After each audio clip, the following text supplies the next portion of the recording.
हाँ बेटा, अपन बात करते हैं वेव मोशन की। देखो एनर्जी ट्रांसफर, किसी भी मीडियम में एनर्जी ट्रांसफर करने के दो तरीके होते हैं। एक तो अपन जैसे मान लो कोई मैंने पत्थर फेंका तो वो एनर्जी खुद के साथ लेके जाता है, खुद भी ट्रेवल करता है और अपने साथ एनर्जी लेके जाता है और जाके दे देता है। This is called particle motion, है ना। Energy can be transmitted from one point to to point, transmitted from one point to another in two ways. क्या है? When particle travels and carrying energy with itself, खुद के साथ energy ले जाए, this is called particle motion. Kinematics वगैरह में पढ़ा पार्टिकल मोशन। और सेकेंड है when energy transmitted without transfer of particle, जिसमें कोई पार्टिकल का ट्रांसफर नहीं हो, तो एनर्जी तो जाए, है ना। जैसे मान लो रस्सी वाइब्रेट करी मैंने, तो एनर्जी तो ट्रेवल कर रही है ना। पार्टिकल अपनी जगह पे वाइब्रेट कर रहे हैं, एक्चुअल मोशन नहीं हो रहा, रस्सी के सारे हिस्से अपनी जगह पर ही है, सिर्फ वाइब्रेट कर रहे हैं और एनर्जी आगे ट्रेवल कर रही है। तो energy and momentum gets transfer but not particle. तो पार्टिकल ट्रांसफर नहीं होगा without transfer of particle. Particle कहीं नहीं जाएगा, अपनी जगह पर वाइब्रेट करेगा और एनर्जी वाइब्रेशन से आगे चली जाएगी। This is called wave motion. समझ गए? बहुत ब्यूटी है इसमें। इसमें क्या होता है, पार्टिकल जब वाइब्रेट करे तो एक पड़ोसी पे फोर्स लगाता है, फिर पड़ोसी उल्टा फोर्स लगाता है, ऐसे करके एनर्जी वाया फोर्स से 1 to 2 ट्रांसफर होती है। अब आ जाओ, मींस इन वेव मोशन क्या हो जाएगा बेटा, energy and momentum get transfer. Yes, energy और मोमेंटम ट्रांसफर होंगे, बिल्कुल होंगे। There is no mass transfer, कोई मास ट्रांसफर नहीं होगा, है ना। Energy is transmitted through vibration, जो भी एनर्जी जाएगी आगे वो वाइब्रेशन के थ्रू जाएगी। क्लियर है? पार्टिकल वाइब्रेट करेंगे, एक दूसरे के अटैच्ड है, आगे जाएगी एनर्जी। क्लियर है? अब देखो, तो वेव मोशन में क्या होता है बेटा, अपने मुद्दे की बात है। वेव मोशन में क्या होता है, पार्टिकल अपनी जगह पर वाइब्रेट करते हैं और एनर्जी आगे ट्रांसमिट होती है, मटेरियल ट्रांसफर, मास ट्रांसफर नहीं होता है। There would be no mass transfer. ठीक है, चलो अब आ जाओ क्लासिफिकेशन ऑफ वेव, है ना। वेव को अपन बांटते हैं, classification of wave.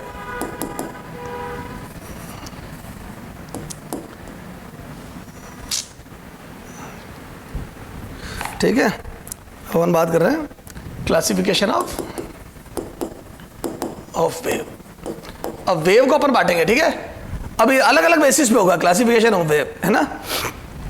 According to, based on medium necessity, based on, पहला बारा based on medium necessity, medium necessity, है ना, मीडियम नेसेसिटी। ठीक है, अब मीडियम नेसेसिटी के बेसिस पे कितनी होती है, तो there are 2 type of wave. ठीक है, there are 2 type of wave, there are 2 type of wave, 2 type of wave. तो मीडियम नेसेसिटी के हिसाब से 2 टाइप की वेव होती है। कौन कौन सी बेटा, एक जिसमें मीडियम की जरूरत हो और एक जिसमें मीडियम की जरूरत नहीं हो। ठीक है, तो mechanical and non mechanical wave, क्या बोलते हैं उसको, मैकेनिकल वेव, इलास्टिक वेव भी बोलते हैं मैकेनिकल को। ठीक है, तो मैकेनिकल और इलास्टिक वेव, तो mechanical slash elastic wave, elastic wave, mechanical और इलास्टिक वेव। ठीक है, तो ये क्या हो गया बेटा, wave requires medium, wave required medium to propagate, medium to propagate, ठीक है।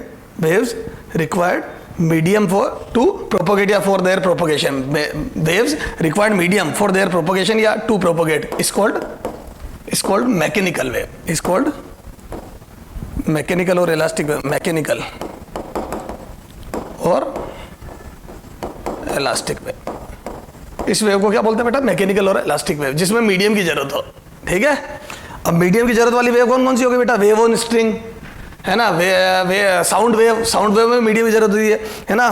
सेस्मिक वेव, सेस्मिक वेव क्या, सिस्मोग्राफ, सिस्मोग्राफ क्या होता है बेटा, भूकंप वगैरह को नापता है। ठीक है, तो जब अर्थक्वेक आता है तो सिस्मिक वेव चलती है और उसको नापने वाला जो इंस्ट्रूमेंट होता है उसको सिस्मोग्राफ बोलता है। अभी आगे बात करेंगे, ठीक है। तो जिसमें मीडियम की जरूरत होती है, अब मीडियम की जरूरत वाले कौन कौन से, जैसे एग्जाम्पल क्या हो गया बेटा, सबसे पहला तो साउंड वेव, ये वेरी वेरी इंपॉर्टेंट बेटा। साउंड वेव को चलने के लिए मीडियम की जरूरत होती है, साउंड वेव। बोलो और क्या हो गया, wave on water, wave on string, wave on string, wave on water. ठीक है, सेस्मिक वेव,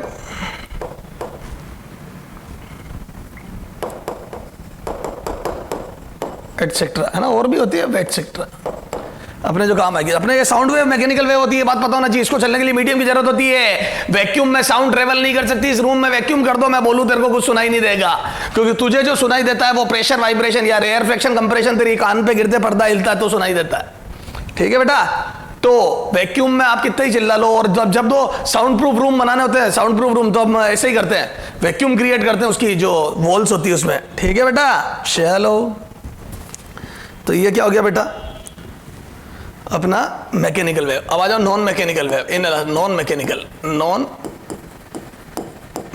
वेव, ये तो थी मैकेनिकल वेव, अब आएगी नॉन मैकेनिकल वेव। ठीक है, जिसमें doesn't required medium to propagate, doesn't required medium to propagate. ठीक है, इसको मीडियम की जरूरत नहीं होती है। क्लियर है क्या? शॉर्ट में बिल्कुल है। एग्जाम्पल बोलो, ये ऐसी कौन सी है? EM wave, electromagnetic wave, EM wave. अरे सन से जितनी भी हमारे पास रेज आ रही है, इलेक्ट्रोमैग्नेटिक वेव है ना, लाइट जिसको अपन अच्छे से जानते हैं, लाइट सन से हमारे पास जितनी भी रे आ रही है उन सबको मीडियम की जरूरत नहीं होती, तभी तो हम तक पहुंच पाती, क्योंकि बीच में तो वैक्यूम है। तो ईएम वेव्स। ठीक है, अब देखो, तो ये हो गया मीडियम की जरूरत नहीं है जरूरत है। अच्छा बताओ, एक क्वेश्चन करते हैं इस पर। ठीक है, if there is an atomic blast, मतलब एटम बम, मतलब जो भी है, एटॉमिक बम, हाइड्रोजन बम, जो भी, व्हाटएवर, देयर इज ए खतरनाक जबरदस्त ब्लास्ट ऑन मून। ठीक है, कोई जबरदस्त, भाई समझ लो आप, एस्ट्रॉइड टकरा है कोई, मतलब जबरदस्त है ना, तो on moon, then observer on earth a, ठीक है, will see the rays coming from blast, then observe on earth, then after some time observer on earth, अर्थ पे जो ऑब्जर्वर खड़ा है, अर्थ है ना, will see the rays coming from blast and will see and heard, will see the rays, the light coming from blast and heard sound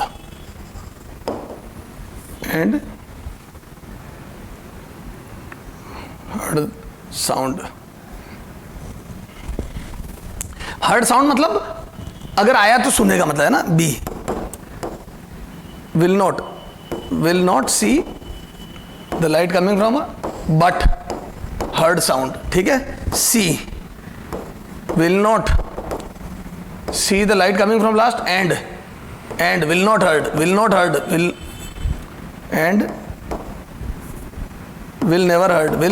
never heard sound. ठीक है, D, will see the light but will never heard the sound, तो ये right हो जाएगा बेटा। बोलो कौन सा आंसर होगा? ये लाइट तो देखेगा, क्योंकि लाइट तो वैक्यूम में से चल सकती है, लेकिन साउंड कभी नहीं सुनेगा, will never heard the sound, तो साउंड कभी नहीं सुनेगा लेकिन लाइट देखेगा। इससे आपको मैकेनिकल नॉन मैकेनिकल वेव में अंतर समझ में आएगा। Mechanical wave will required medium to travel and that is sound wave. Sound wave को चलने के लिए मीडियम चाहिए, और सन से मून से हमारे बीच में कई जगह पर मीडियम नहीं है, वैक्यूम है बीच में, तो हमारे को साउंड तो कभी सुनाई दे ही नहीं सकता, सवाल ही पैदा नहीं होता। लेकिन हाँ, लाइट दिखाई जरूर देगी अगर हम उस तरफ देख रहे होंगे तो। क्यों? अपन देखो ना, आप स्टार वगैरह से आती हुई लाइट दिखती है ना आपको, तो कहीं ब्लास्ट होगा तो दिखेगी, क्यों नहीं दिखेगी? बिल्कुल दिखेगी। हाँ, अगर वो इंटेंसिटी खत्म हो गई वो एक अलग बात है, मैं वो बातें नहीं कर रहा हूं। मैं तो कह रहा हूं अपन देख पाएंगे या नहीं देख पाएंगे, तो बिल्कुल अगर होगी तो देख पाएंगे, कोई समस्या ही नहीं है इसमें। तो सर समझ में आ गया। तो mechanical non mechanical wave clear हो गई। तो depending upon medium, necessity, according to necessity of medium there are two type of wave, mechanical and non mechanical. Sir समझ में आ गई। अब आ जाओ, ठीक है, बेस्ड ऑन वाइब्रेशन है ना, बेस्ड ऑन वाइब्रेशन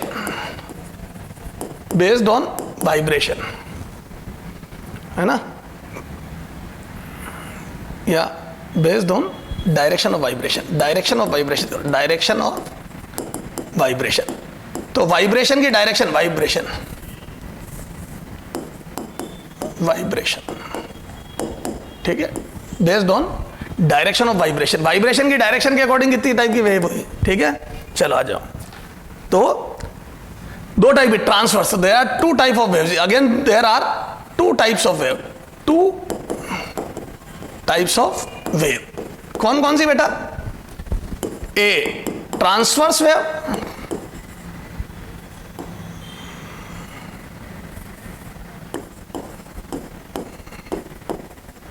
बी है ना ट्रांसवर्स वेव, बी लॉन्गिट्यूडनल वेव।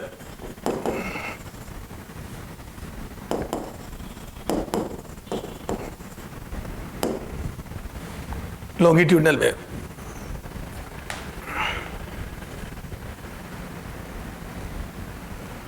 ठीक है। अब ट्रांसवर्स वेव क्या होती है और लॉन्गिट्यूडनल वेव क्या होती है बोलो? तो ट्रांसवर्स वेव और लॉन्गिट्यूडनल वेव में डिफरेंस क्या है बेटा जी? तो ट्रांसवर्स वेव क्या होती है बेटा? जिसमें पार्टिकल का जो वाइब्रेशन है वो जो पार्टिकल, देखो सुनो, वेव की जो मोशन ऑफ डायरेक्शन है, वेव जा रही आगे मान लो, तो पार्टिकल का वाइब्रेशन परपेंडिकुलर होगा। तो मैं बोल दूं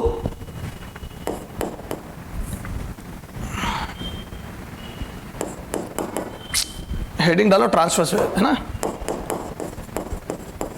transverse wave.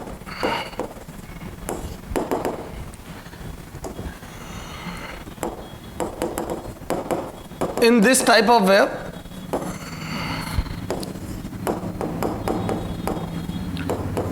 direction of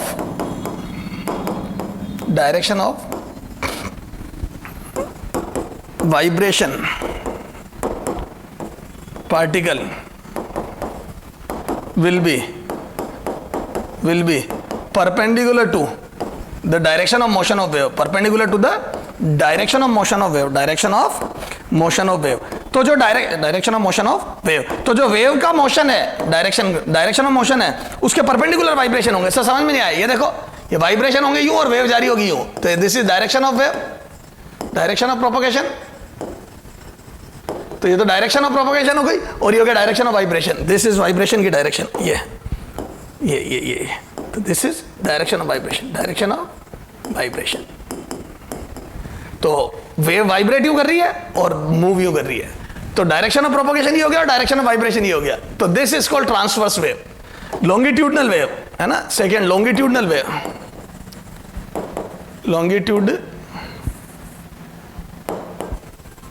longitudinal wave, ठीक है। अब बात करते हैं अपन लॉन्गिट्यूडनल वेव की, ठीक है। तो लॉन्गिट्यूडनल वेव में क्या होगा बेटा, है ना, direction of propagation, sorry direction of vibration of particle. क्या होगा बोलो इसमें? Particle will be in the direction of, will be in the direction of motion of wave, तो इसमें क्या होगा बेटा? उसी डायरेक्शन में वाइब्रेशन होंगे। जैसे ये देखो, ये पार्टिकल वाइब्रेट भी यूं करेंगे और वेव भी इधर जाएगी, तो ये direction of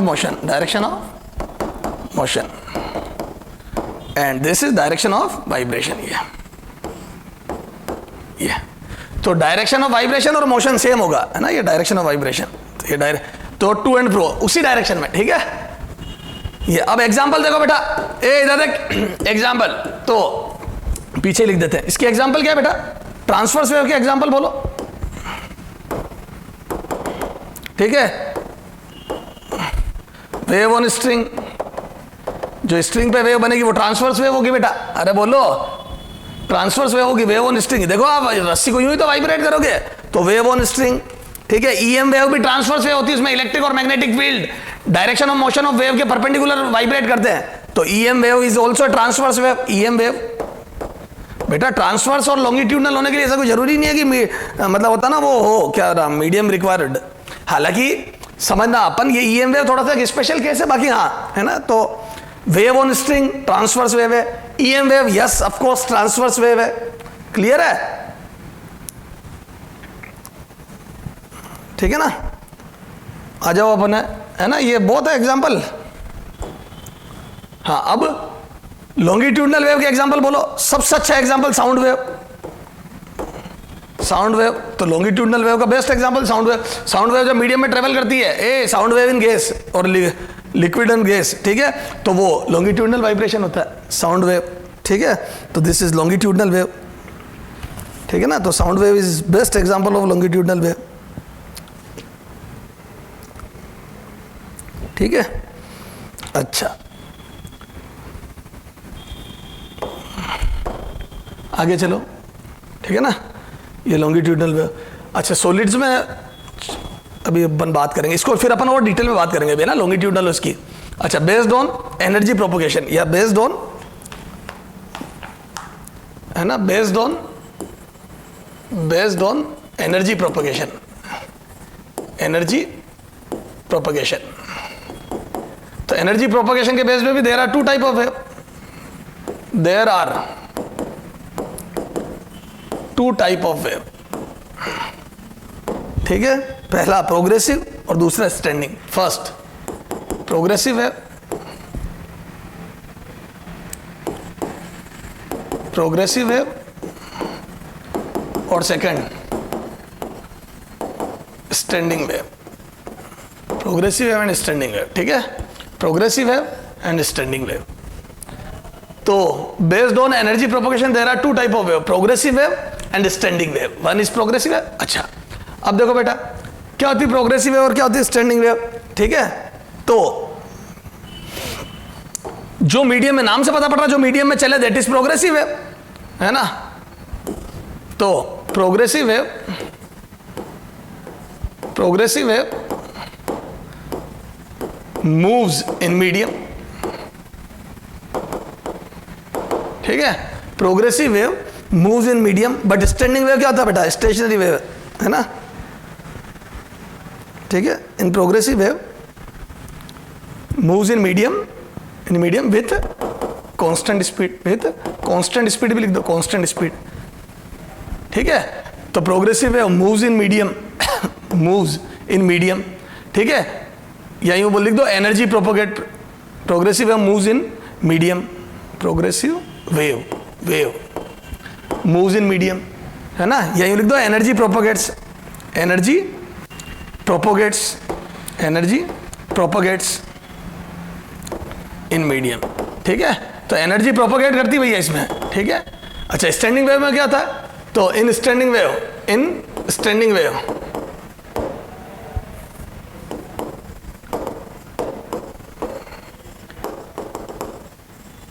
energy doesn't propagate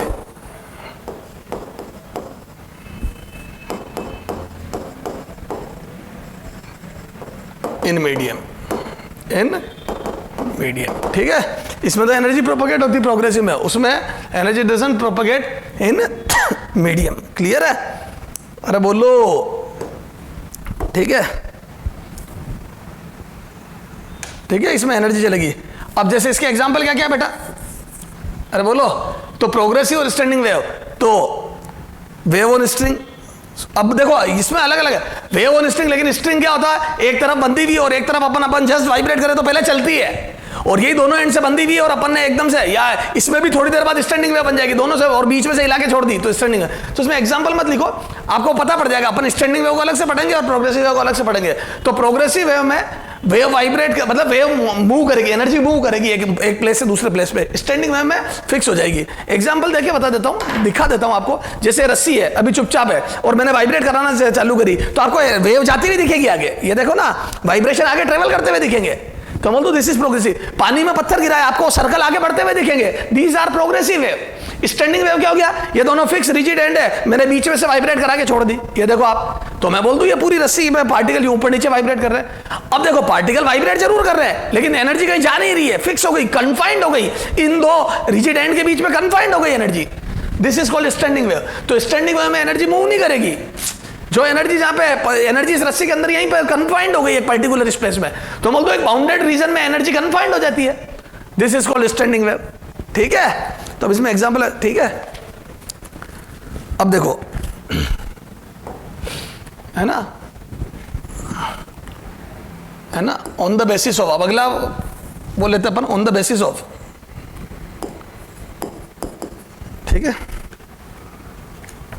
on the basis of dimension, है ना, based on dimension, based on dimension, ठीक है।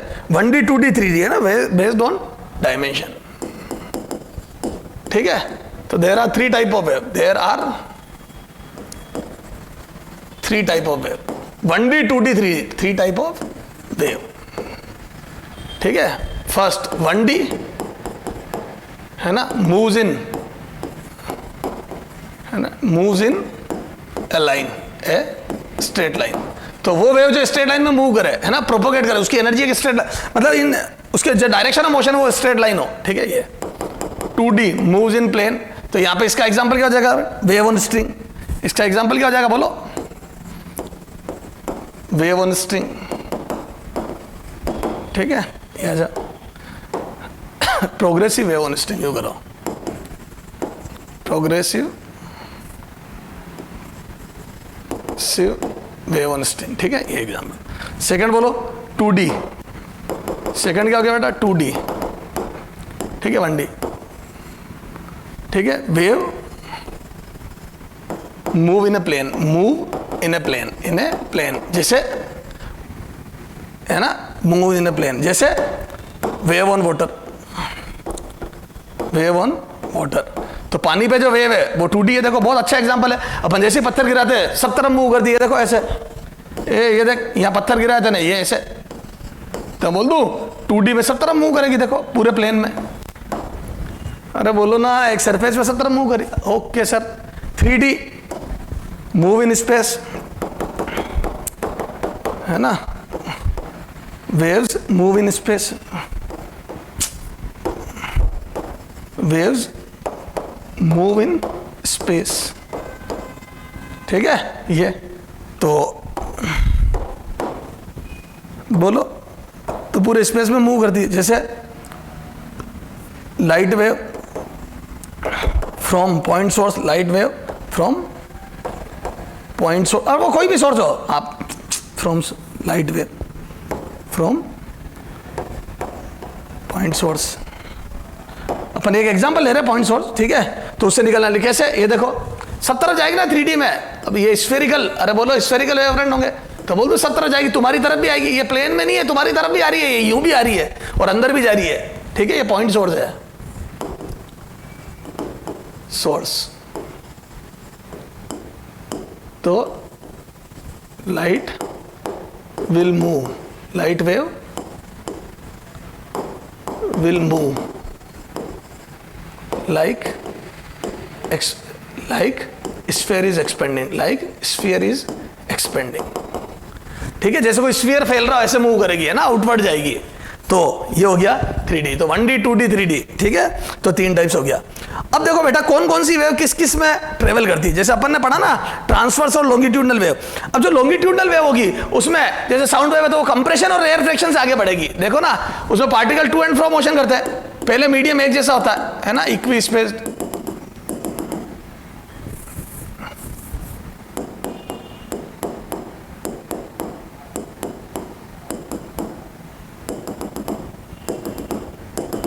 अब अपन जैसे ही धक्का देते तो कहीं पे पार्टिकल दब जाते हैं, है ना, तो कंप्रेशन आ जाता है कहीं पे, तो और कहीं पार्टिकल फैल जाते हैं तो रेयरफेक्शन आ जाता है।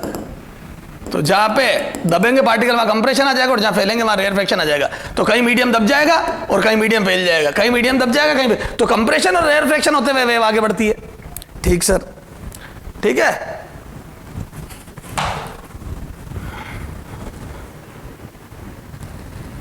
हाँ बेटा, अब अपन बात करते हैं mechanical waves in different medium, है ना। अच्छा यहाँ पर पीछे ये देखो अपन ने लिखा था ना वेव, ये साउंड वेव इन एयर कर दो, है ना, साउंड वेव अपन ने लिखा था ना बेटा, वो उसका किसका, लॉन्गिट्यूडनल वेव का, साउंड वेव इन एयर कर दो, इन एयर, क्योंकि देखो अब इसमें एक लफड़ा हो जाएगा नहीं तो, ठीक है। चलो आ जाओ, है ना, अब आ जाओ mechanical wave,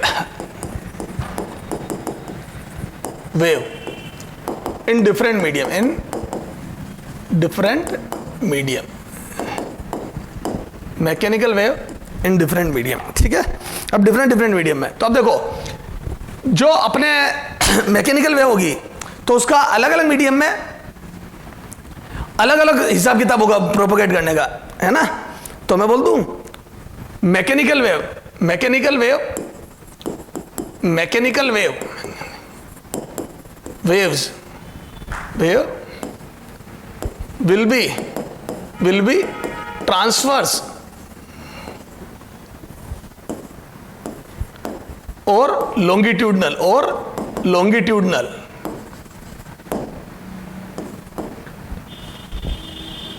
longitudinal, will be transverse or longitudinal, will depend, it depends, it depends upon, it depends upon nature of medium, upon nature of medium. एक तो मीडियम का क्या नेचर, उसमें शेयरिंग प्रॉपर्टी है या नहीं, nature of medium, and mode of excitation. और आपने कैसे, एक तो मीडियम के नेचर पे उसमें शेयरिंग प्रॉपर्टी है या नहीं है, ठीक है। जैसे गैसेस में बिल्कुल नहीं होती है, वो उसमें क्यों, क्योंकि पार्टिकल के बीच में कोई इंटरेक्शन नहीं लेते हम, ठीक है। सॉलिड में होती है, लेकिन अब आपने कैसे, and mode of excitation, and mode of excitation, ठीक है। एक आप पे डिपेंड करता है और मीडियम पे डिपेंड करता है। एक तो मीडियम में शेयरिंग प्रॉपर्टी है या नहीं है, अगर नहीं है और आप भले फिर कैसे ही एक्साइट करो, लेकिन वो तो होगा हॉरिजॉन्टल, मतलब लॉन्गिट्यूडनल वेव ही ट्रांसफर होगी उसमें, क्योंकि पार्टिकल का आपस में इंटरेक्शन नहीं है। तो अब आप उसको ऊपर ले जाओगे तो दूसरे पार्टिकल को थोड़ी खींचेगा, तो उसमें फिर आप कुछ नहीं कर सकते, आपको धक्का आगे पीछे टू एंड फ्रो ही देना पड़ेगा। एक हो गया सॉलिड, सॉलिड में शेयरिंग प्रॉपर्टी भी है। अब आपने उसको तिरछा मारा तब तो वेव यूं चली जाएगी, ट्रांसवर्स बन जाएगी, और आपने यूं मारा हॉरिजॉन्टल, मतलब एलोंग रोड मारा, तो फिर वो लॉन्गिट्यूडनल चली जाएगी। तो इसमें दोनों है, शेयरिंग प्रॉपर्टी तो है, लेकिन आपने कैसे एक्साइट करा इस पर डिपेंड करेगा। तो एक आप पे डिपेंड करता है और एक मीडियम पे डिपेंड करता है। तो वेव कैसे चलेगी, दो बातों पर डिपेंड करता है, एक मीडियम पे और एक आप पे, ठीक है। चला जाओ, पहला पॉइंट लिखते हैं इसमें अपन कि, इसमें पहला पॉइंट लिखते हैं अपन क्या, in string under tension, है ना, in string under tension, when string is under tension, मतलब टाइट स्ट्रिंग है, टेंशन, then wave, है ना, wave moves in string, wave moves on string will be transverse,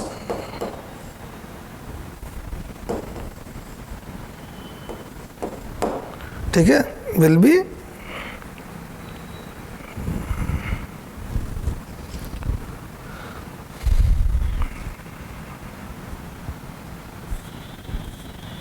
transverse, ठीक है।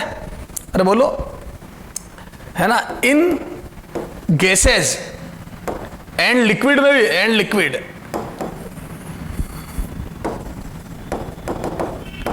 है ना, गैसेस में और लिक्विड में, in gases and liquid, mechanical waves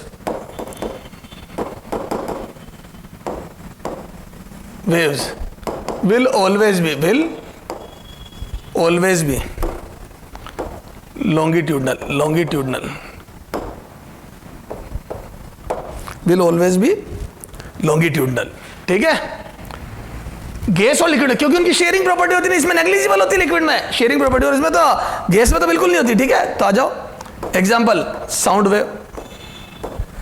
wave in air, in air, तो ये लॉन्गिट्यूडनल ही होगी।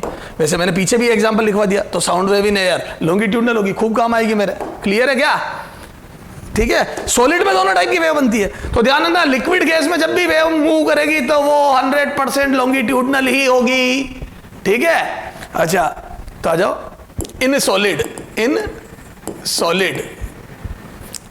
मैकेनिकल वेव, है ना, can be either transverse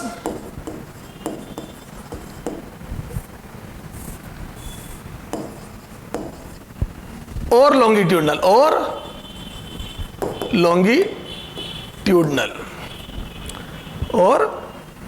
longitudinal, ठीक है।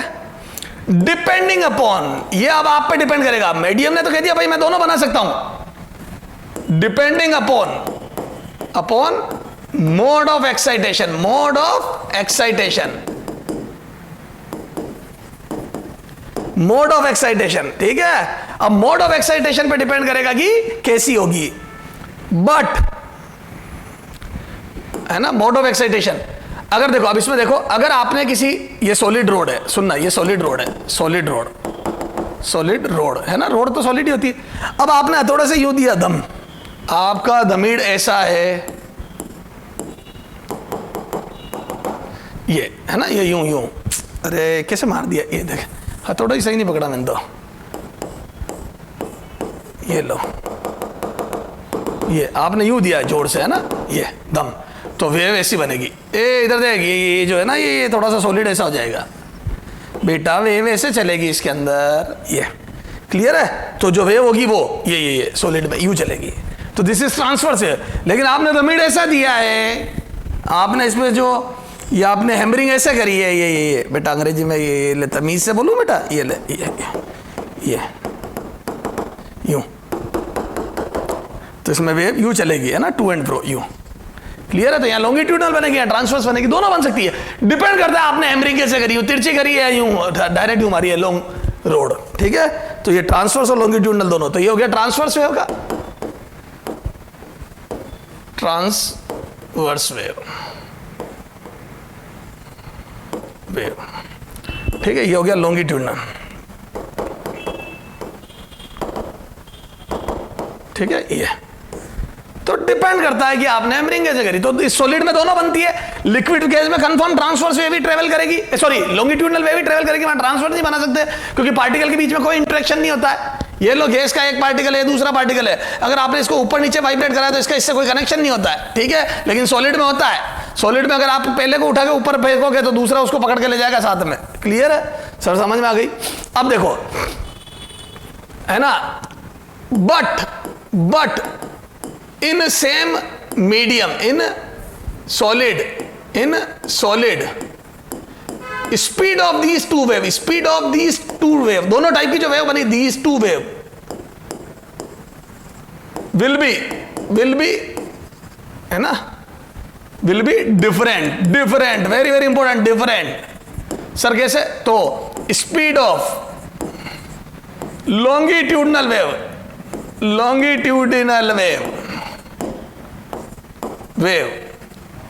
is always, speed of longitude is always greater than speed of transverse wave. ध्यान रखना, transverse wave से लॉन्गिट्यूडनल वेव फास्टर होती है, ठीक है। इसको प्राइमरी, अपन जब अर्थक्वेक का पढ़ेगा सिस्मोग्राफ या सिस्मिक वेव, ठीक है, तो वो सिस्मिक वेव देखो, अब एपिसेंटर, हाइपोसेंटर, वो सब आप देख लेना, जहां पे अर्थक्वेक स्टार्ट होता है अर्थ के अंदर, उसको शायद क्या बोलता है, एपिसेंटर, और जहां पे अपन सबसे शॉर्टेस्ट डिस्टेंस जहां अपन सबसे पहले महसूस करते हैं उसको हाइपोसेंटर, देख लेना बेटा क्या बोलते हैं, सेंटर, ठीक है, ये एपिसेंटर है ना, देख लेना मेरे को यू थोड़ा सा, है ना। तो अब यहां से जब वेव चलती है तो एक तो चलती है प्राइमरी वेव, है ना, जिसको अपन बोलते हैं transfer longitudinal, sorry longitudinal, sir आज चाय पी के नहीं आए होगे, हाँ। और ये एक वेव ये चलती है ना, सेकेंडरी वेव बोलते हैं इसको, ठीक है, ये होती है ट्रांसवर्स,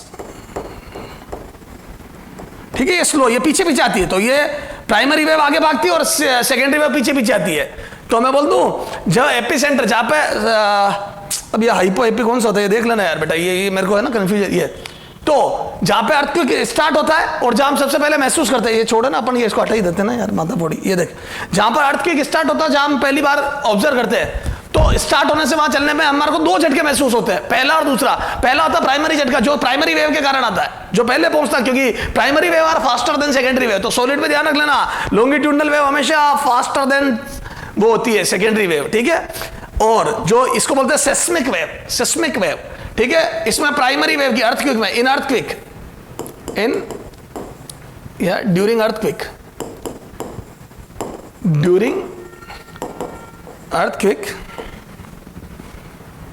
है ना, ड्यूरिंग अर्थक्वेक्स, ठीक है, प्राइमरी वेव की जो स्पीड होती है वो लगभग 9 किलोमीटर पर second, metre per second, kilometre पर सेकेंड, ध्यान ना, है ना। और जो सेकेंडरी वेव होती है जिसको आप ट्रांसवर्स वेव बोल रहे, धीरे चलती, वो लगभग 5 किलोमीटर पर सेकेंड से ट्रेवल करती है। ये क्लियर है। तो सिस्मिक वेव में अर्थक्वेक के ड्यूरिंग अर्थक्वेक जो सिस्मिक वेव निकलती है उसमें दो टाइप की वेव निकलती है, primary and secondary. Primary wave की स्पीड लगभग 9 किलोमीटर पर सेकंड होती है जो पहले पहुंचती है हम तक, और सेकेंडरी वेव की स्पीड 5 किलोमीटर पर सेकंड होती है जो हमारे पास बाद में पहुंचती है। और दो टाइप के झटके महसूस करते हैं, एक पहला बड़ा झटका और दूसरा ये। एक होती है बेटा रिपल वेव। क्या होती है बेटा? रिपल वेव, रिपल वेव, ठीक है। तो सर ये तो समझ में आ गया, रिपल वेव। अब रिपल वेव किसको बोलते हैं बेटा? ये थोड़ी सी इलिप्टिकल होती है, ठीक है ना, रिपल वेव। सम वेव्स, ठीक है, सम वेव्स आर neither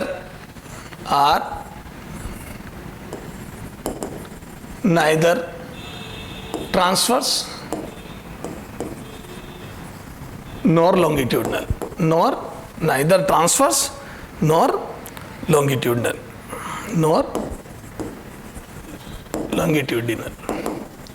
ना तो ट्रांसवर्स होती है ना लॉन्गिट्यूडनल होती है, ठीक है।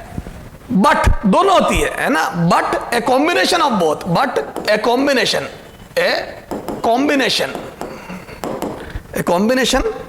Of these two, of these two, इन दोनों का कॉम्बिनेशन होती है। सर समझ में नहीं आया, मैं बताता हूं।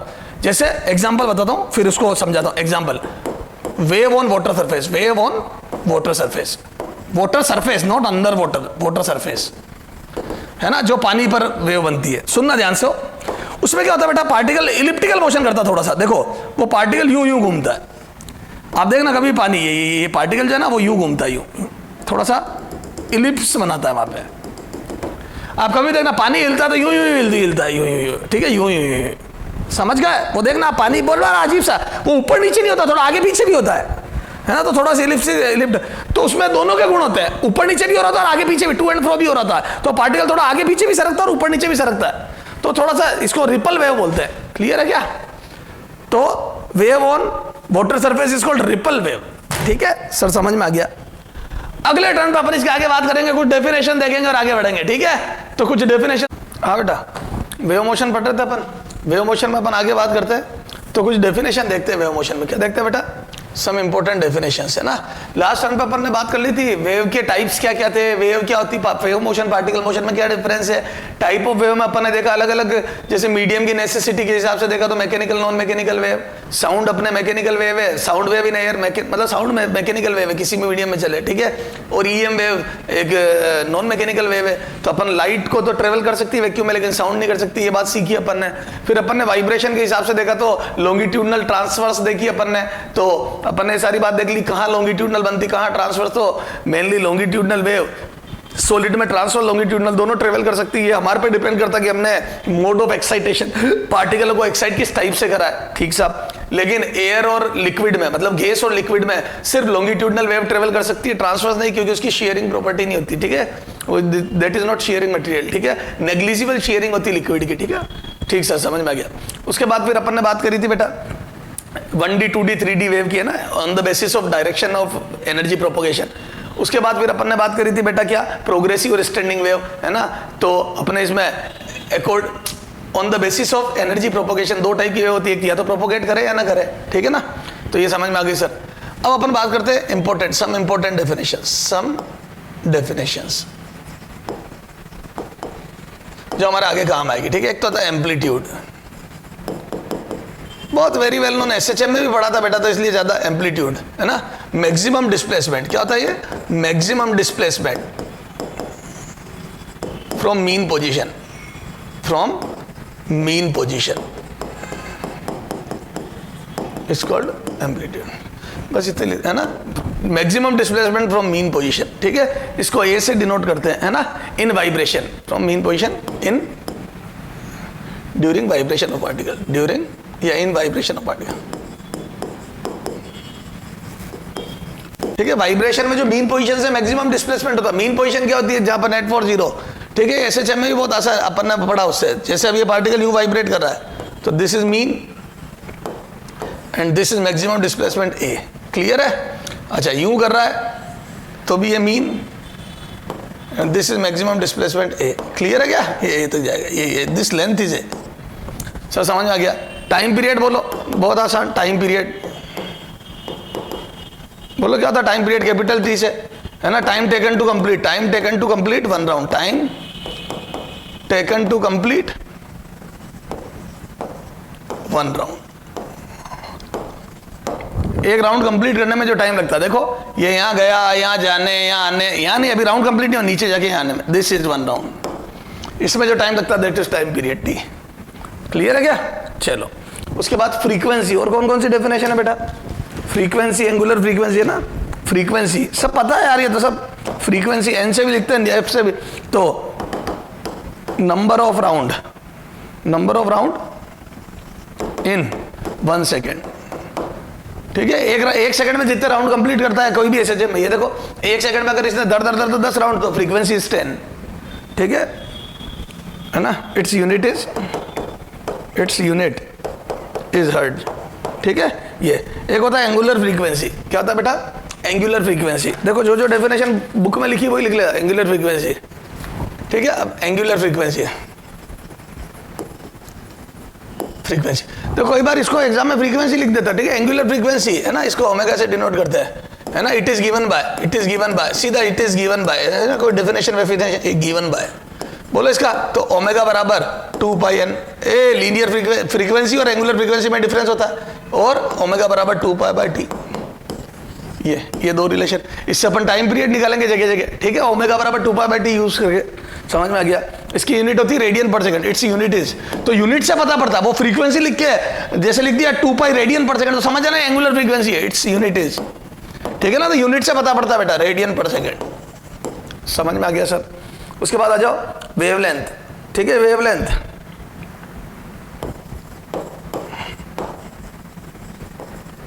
ठीक है? वेवलेंथ है ना, और एक होती है angular wave number.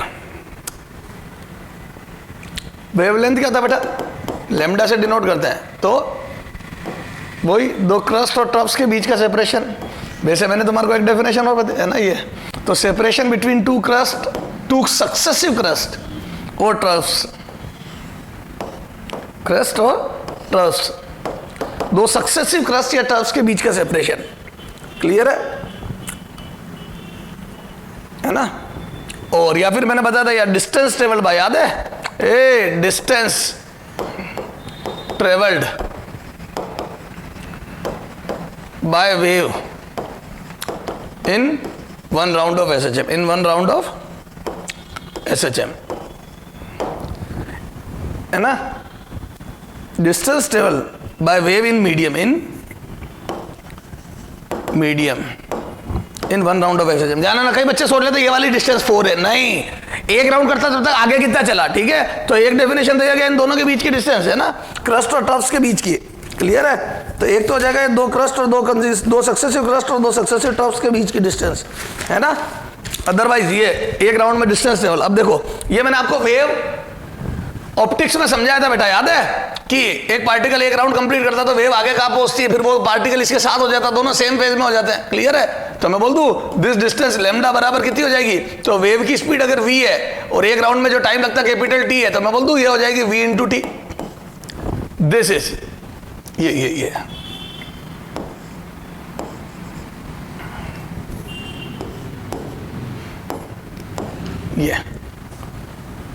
This is the separation between two. समझ गए? तो ये v इंटू टी हो जाएगी। क्लियर है? तो एक राउंड में वेव कितना आगे चलती है, तो ये लैम्डा बराबर v इंटू टी हो गया, और इसको मैं लिख सकता हूं v इक्वल टू लैम्डा और 1 अपॉन टी। तो मैं बोल दूं ये दिस इज v बराबर न्यू लैम्डा, v बराबर न्यू लैम्डा, ये आ गई। तो v बराबर न्यू लैम्डा इज आंसर, ठीक सा, है ना? तो एक राउंड में आगे कितना चला। अब आ जाओ wave number, very very important, wave number, ठीक है? अब इसमें देखो थोड़ा सा, ये वेव नंबर को ऐसे रिप्रेजेंट करते हैं ना, v लिख के ऊपर बाहर लगाते हैं, वेव नंबर, ठीक है? This is number of wave, क्या है ये? Number of wave in unit length, 1 metre है ना, यूनिट लेंथ 1 मीटर में, इस कॉल्ड वेव नंबर, है ना? अब देखो, तो मैं बोल दूं वेव नंबर की डेफिनेशन हो गई 1/λ। अब ये होना तो यूनिटलेस चाहिए, डायमेंशनलेस चाहिए। क्यों? क्योंकि 1 मीटर अपॉन वापिस वेवलेंथ भी तो मीटर में होगी, मीटर। लेकिन for your kind information it's unit is metre inverse. ये ध्यान रखना बेटा। अब इसकी लिखते हैं, मुझे क्या पता क्यों लिखते हैं। जैसे उसमें फ्रीक्वेंसी में भी तो अरे 1 सेकंड में नंबर ऑफ राउंड होते हैं, लेकिन फिर भी टाइम इनवर्स लिखते हैं। क्या करो आप, ठीक है, 1/t में वो ऊपर वाले 1 को न्यूमेरिकल वैल्यू मान लेते हैं, तो ये मीटर इनवर्स इसकी यूनिट है। ये ध्यान रखना बेटा, पागल मत बन जाना। सर समझ में आ गई? ठीक है, ये वेव नंबर हो गया। इस पर ग्रुप क्वेश्चन करेंगे अपन, ठीक है, आ जाओ, है ना। एंगुलर वेव नंबर को कैसे रिप्रेजेंट करते हैं? कई बच्चे कहते हैं सर वेव नंबर, नहीं, वो angular wave number, angular wave number, angular wave number, ठीक है। इसको कैसे रिप्रेजेंट करते हैं? Angular wave number. अब अपने को सीधा इसका फॉर्मूला, इट इज k = 2π/λ।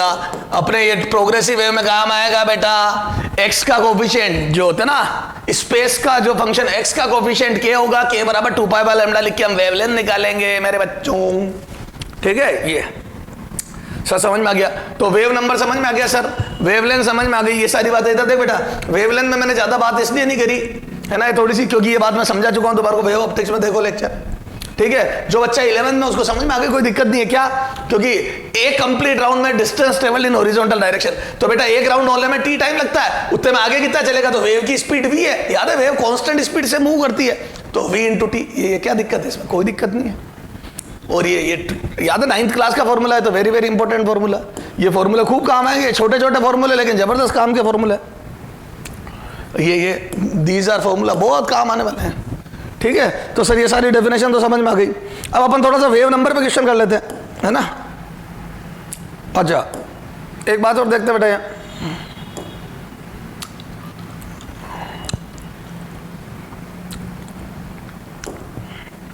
अब एक देखते हैं relation between angular frequency and wave number. क्या किस पे देखते हैं?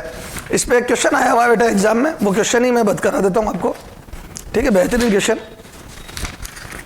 ठीक है ना। Angular frequency and wave number, तो रिलेशन बिटवीन, है ना, उसको मैं education, relation between angular frequency and wave number,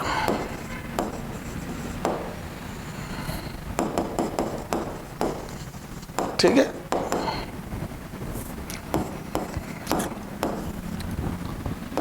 wave number, ठीक है, ये angular frequency and wave number, ठीक है। आ जाओ, मैं बोल दूं एंगुलर फ्रीक्वेंसी कितनी होती है? 2π/t। अब देखो, आपको एंगुलर फ्रीक्वेंसी तो लिख दिया, वेव नंबर लाना है। अरे वेव नंबर कितना था? 1/λ। तो पहले लैम्डा पिक्चर में लाओ, और लैम्डा क्या होता है? v × t। तो मैं एक काम करूं, v का मल्टीप्लाई v का डिवाइड कर दिया, multiplying by va and divide by v, तो ये v का मल्टीप्लाई v का डिवाइड। अच्छा, ये v × t लैम्डा हो गया, और वेव की स्पीड कांस्टेंट होती है, इसलिए मेरे ऊपर वाला v कभी तकलीफ देगा नहीं। तो मैं बोल दूं this is omega = 2π/v/λ, and this 1/λ is wave number. ये देखो, ओमेगा = ये this lambda is wave number, 2π/v × ये कांस्टेंट है।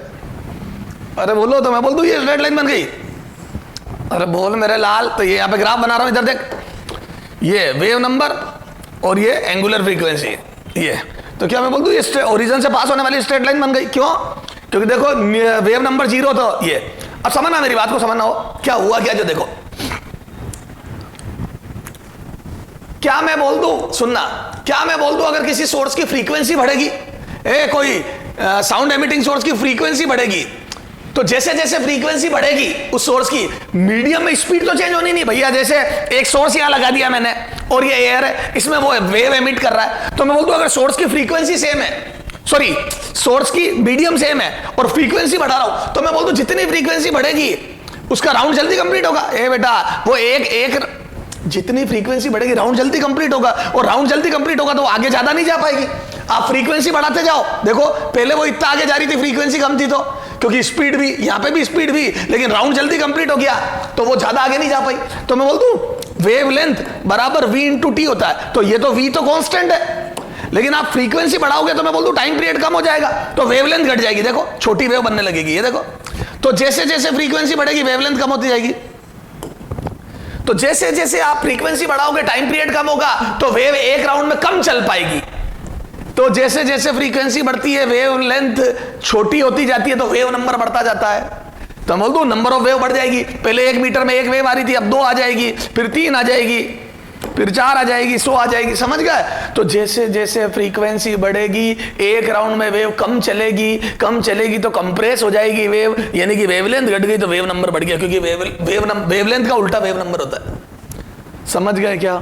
तो सर समझ में आ गई। तो लॉजिकल रीजन है। तो मैं बोल दूं प्रोपोर्शनल हो गए। भैया जी फ्रीक्वेंसी डबल, वेवलेंथ आधी, क्योंकि टाइम पीरियड आधा।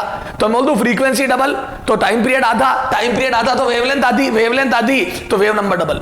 तो वेव नंबर और angular frequency are proportional to each other, और ऐसा ग्राफ बनेगा।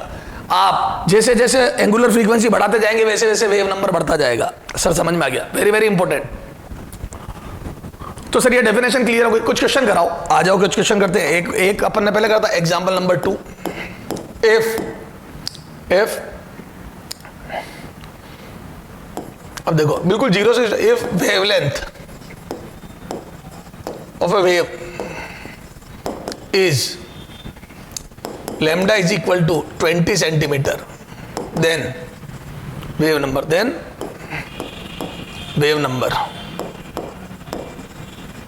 ये बताओ कितना होगा। वेव नंबर बताना। यस सर, आ जाओ सॉल्यूशन। तो वेव नंबर बताना तो आ जाओ सॉल्यूशन। ये तो बोल दो wave number is equal to 1 by lambda and 1 by lambda. आ जाओ, तो इसको सोल्व करूंगा तो वेव नंबर क्या आ जाएगा बेटा? 1 अपॉन, और लेमडा बराबर 20 सेंटीमीटर है, तो बोल दो ये आ जाएगा 0.2 मीटर, तो ये आ जाएगा 5, है ना? ये मीटर इनवर्स यूनिट, तो 5 क्यों? तो 1 मीटर में 5 वेव आ जाएगी। सही बात है ना? 20-20 सेंटीमीटर की 5 वेव आ जाएगी। ये यूनिट कंफ्यूज करती है। आप तो इधर आओ, ये 1 मीटर, अगर 20 सेंटीमीटर की 1 वेव है तो मैं बोल दूं 1 मीटर में 5 वेव आएगी मेरे लाल। 3, 4 and 5, this 1 2 3 4 5 wave would be there in 1 metre. समझ में आ गई सर? अगला आ जाओ। अब इतना डायरेक्ट कोई नहीं देगा तेरे को। If wave propagation speed, wave propagation speed in medium, wave propagation speed and frequency of vibration are 20 metre per second and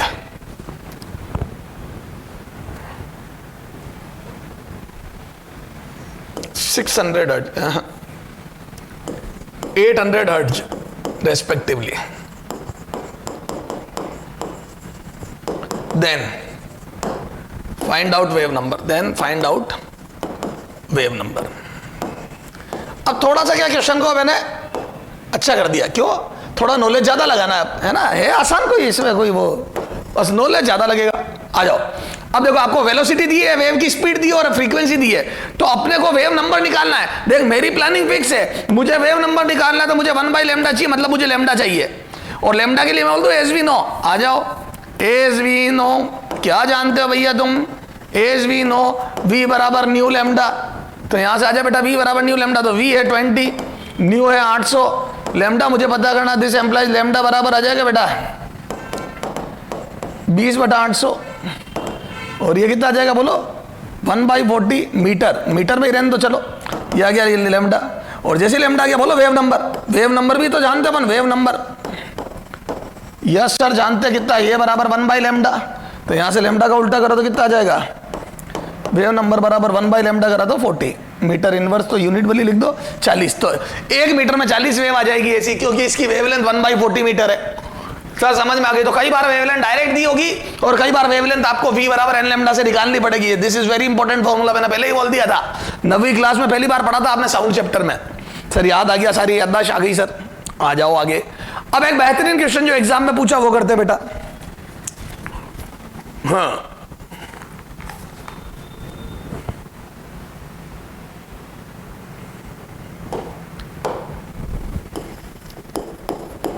है ना।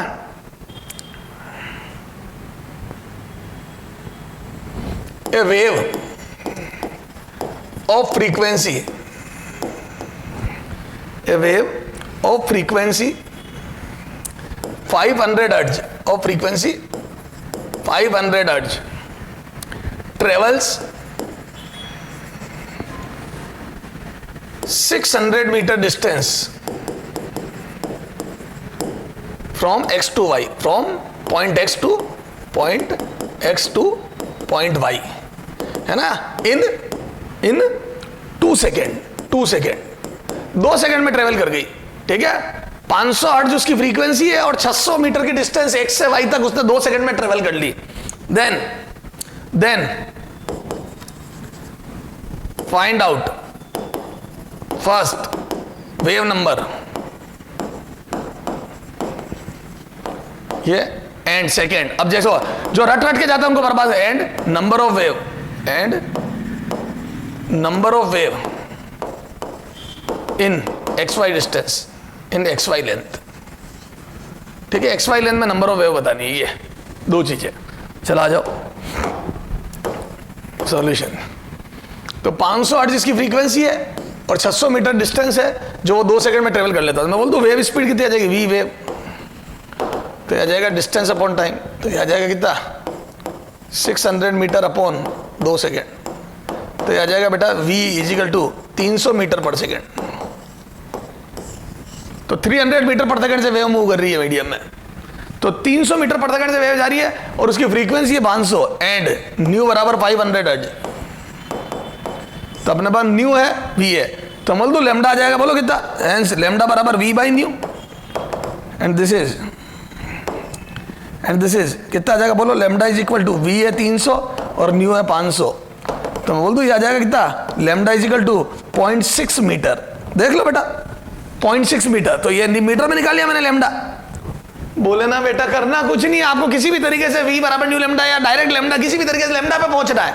तो मेरे को v बराबर न्यू लेमडा पता है ना, v बराबर न्यू लेमडा, ये देखो v आ गई और v आ गया 300, ये तो v बराबर न्यू लेमडा, तो लेमडा बराबर v बाई न्यू। अरे v बराबर new lambda, this implies lambda बराबर v by new, this implies lambda बराबर दिस, ये कर लिया। अब मेरे पास लेमडा आ गया था, बोलो wave number, first wave number, बोलो वेव नंबर क्या होता है, वेव नंबर ये होता है 1 बाई लेमडा, करो ये 1 बाई लेमडा 0.6, कितना आ जाएगा वेव नंबर, ये 10/3,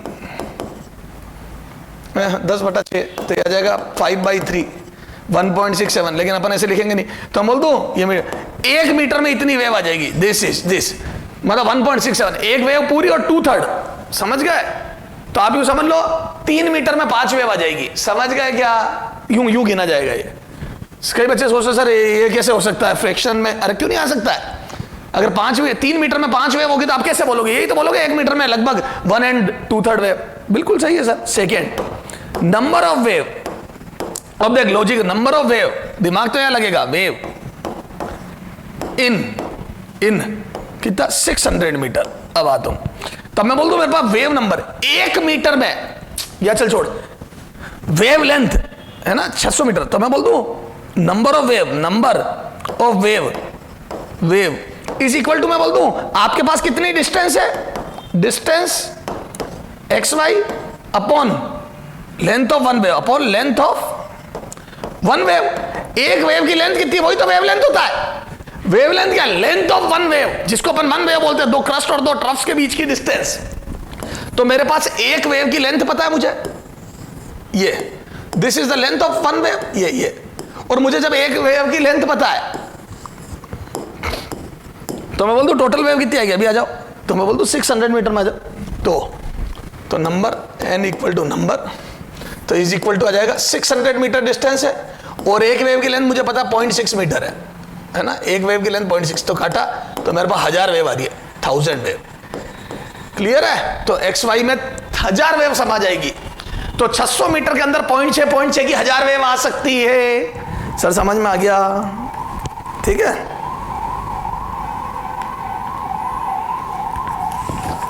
और देखो बेटा क्वेश्चन,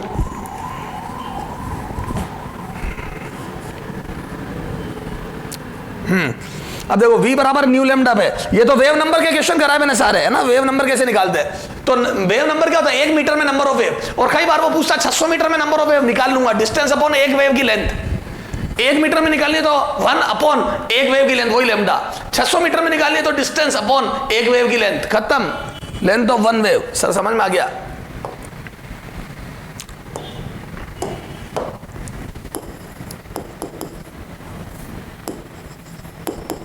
चला जाओ एग्जाम्पल 5, है ना। देखो देखो an observer,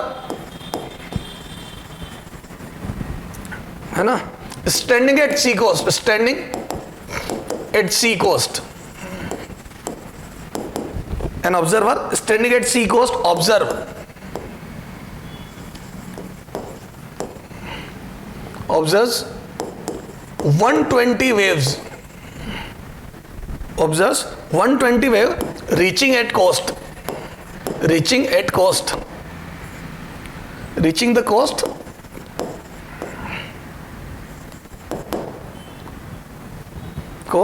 per minute, per minute. If wavelength of wave is 5 meter, then find out wave speed, then find out wave speed। ठीक है, अब हमने को वेव स्पीड निकालनी है। ठीक साहब, ओके सर, अभी निकालते हैं। अब आता मेरा लाल, ये देख सॉल्यूशन क्या है। An observer standing at sea coast observes 120 wave reaching at coast per minute, है ना, एंड वेवलेंथ इज 5 मीटर। तो मैं बोल दूं लैम्डा बराबर 5 मीटर दिया, ओके। अब अपने को v निकालना, तो मेरे को न्यू और चाहिए, और मैं बोल दूं 120 वेव्स, तो न्यू बराबर हो गया 120 वेव पर मिनट, है ना, इन 1 मिनट। तो बोल दूं ये क्या बन गया, तो ये न्यू बराबर बन गया पर सेकेंड में, चाहिए 120 डिवाइड बाई 60, है ना, पर सेकेंड, ये हो जाएगा सेकेंड इनवर्स, ये हर्ट्ज। हर्ट्ज में लिख दो, यूनिट हर्ट्ज मैंने बताया था ना ये, तो 2 हर्ट्ज, तो फ्रीक्वेंसी आ गई 2 हर्ट्ज या 2 सेकेंड इनवर्स, और 2 हर्ट्ज या 2 सेकेंड इनवर्स। ठीक है सर, तो न्यू है मेरे पास, लैम्डा है मेरे पास, तो एज वी नो v बराबर न्यू लैम्डा, मैंने कहा था ना formula is very very important, this implies v बराबर बोलो न्यू हो गया 2, लैम्डा बोलो बेटा 5, तो ये आ गया 10 मीटर पर सेकेंड। सर सब समझ में आ गया। तो 10 मीटर पर सेकेंड से वेव मूव करेगी, wave will move with velocity 10 metre per second. ठीक साहब, तो सर ये तो बहुत अच्छे से समझ में आ गया हमारे को कि ये, तो दिस इज द रिलेशन, और दिस, ये सारी डेफिनेशन पे क्वेश्चन कैसे आते हैं समझ में आ गया। तो ये v बराबर न्यू लैम्डा वाला फॉर्मूला कैसे आता है, एंगुलर फ्रीक्वेंसी वाला फॉर्मूला कैसे काम आता है, वेव नंबर वाला कैसे काम आता है, ये सारी बात हो गई बेटा, क्लियर है। चलो अब आगे चलते हैं।